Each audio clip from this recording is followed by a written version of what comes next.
ఎవరి మతాచారాలు వాళ్ళు పాటించాలి. ఒకళ్ళ మతాచారాలు ఇంకొకళ్ళు జోక్యం చేసుకోకూడదు, దాన్ని దూషించకూడదు, ద్వేషించకూడదు. కానీ ఇప్పుడు జరుగుతున్నటువంటివి క్రమంగా పెరుగుతున్నాయి. అందులో ఇప్పుడు ఏదైతే గార్బా నృత్యాలు ఇవి జరుగుతూ ఉంటాయి మన వీటికి సంబంధించినటువంటి నవరాత్రి వేడుకల్లో. అయితే అందులో అన్య మతస్థులు కూడా పార్టిసిపేట్ చేయడం అంటే గెస్ట్‌గా పార్టిసిపేట్ చేయొచ్చు. కానీ అందులో ఎంటర్ అయిపోయి అక్కడ కొన్ని తప్పుడు పనులు చేస్తూ అమ్మాయిలని లవ్ ట్రాప్‌లకి చేయటం, లేదంటే అక్కడ అబ్బాయిల్ని కూడా ట్రాప్‌లోకి లాగుతూ ఉన్నటువంటి వ్యవహారాలు జరుగుతున్నటువంటి వాడు మధ్యప్రదేశ్, రాజస్థాన్ లాంటి చోట్లన అన్య మతస్థుల్ని రానియటం లేదు. ముస్లిం క్రైస్తవుల్ని రానియట్లేదు. ఇప్పుడు దాని మీద ఇదిగో మా పట్ల వివక్ష జరుగుతోంది అంటూ కొంతమంది దాన్ని వివాదం సృష్టించే ప్రయత్నం చేస్తున్నటువంటి వేళ రాజస్థాన్లో మాత్రం ఓపెన్గా ప్రకటించేశారు, ముస్లిం గర్ల్స్ కూడా రావడానికి వీలు లేదు అన్నటువంటి.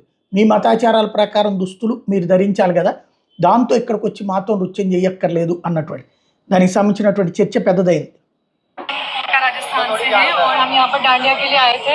ये इन्होंने देखिए यहाँ पे क्या लगा रखा है। बाकी रील भी देख ही रहोगे क्या चल रहा है आजकल, मुस्लिम्स को अलाउ नहीं कर रहे इन्होंने। ठीक है, मैं मान लूँ नहीं कर रहे थे, तो इन्होंने पास क्यों दिया हमको? हम जब पास खरीदने आए 56 भोग यहाँ पर जो इवेंट हो रहा है, ये क्या है, कोटा सिटी को बोलते हैं, स्टूडेंट्स की सिटी बोला जाता है। यहाँ पर स्टूडेंट का मतलब पढ़ा लिखा होता है, शिक्षा। लेकिन यहाँ पर शिक्षा को क्या बोल रहे हैं लोग कि यहाँ पर ये सिखा रहे हैं कि भाई मुस्लिम नहीं जा सकते, और क्या बोलते हैं लिख रखा इन्होंने बड़ा बड़ा गैर सनातनी, और लेकिन पास भेजते हो इस पर कुछ नहीं लिखा इन्होंने। ठीक है, हम नहीं आते यहाँ पर, हम पागल नहीं है जो यहाँ पर लिखा है हमारे के, अगर लिखा है तब भी हम आते हैं यहाँ पर। लेकिन पास भेजते हो यहाँ पर कुछ भी नहीं लिखा था इन्होंने कि यहाँ पर गैर सनातनी को पास नहीं भेजेंगे हम, तो पास भी मत भेजते, हमारा पैसा भी नहीं दे रहे और ये लोग, और अब यहाँ पर एंट्री कर रहे हैं ना मैनेजमेंट को जवाब दे रहा है। जिसने पास दिया था वो फोन नहीं उठा रहा।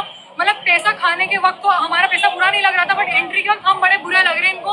ये मैनेजमेंट में जो भी लोग आपको यहाँ पे दिख रहे हैं, एक वो वहाँ पे ये गार्ड है, ये सबके साथ ऐसा कर रहे हैं। ऐसा नहीं कि एक हमारा ही केसेस हुआ है, और भी लोग खड़े हुए हैं 2-3, तो मतलब सबके साथ इन्होंने पैसा लेते वक्त, पास देते वक्त इनको नहीं दिख रहा था कि किसका पैसा ले रहे हैं, गैर सनातनी है नहीं है, नाम धर्म जात कुछ नहीं पूछा जा रहा था। इतने के वक्त पूछ रहे हैं 2025 चल रहा है, लेकिन इनकी सोच ना बिल्कुल गिरी हुई है, नाली के कीड़ों से भी गंदी सोच है इंसानों की। चीप लोग पैसा लेते वक्त इनको मुस्लिम मुस्लिम हिंदू कुछ याद नहीं आ रहा। ఇది ముస్లిం ఆడపిల్లలను ఎందుకు రానియరు అన్నటువంటి దాని ద్వారా ఇప్పుడు కొత్త వివాదం రేగేటటువంటి ప్రయత్నం చేస్తున్నారు.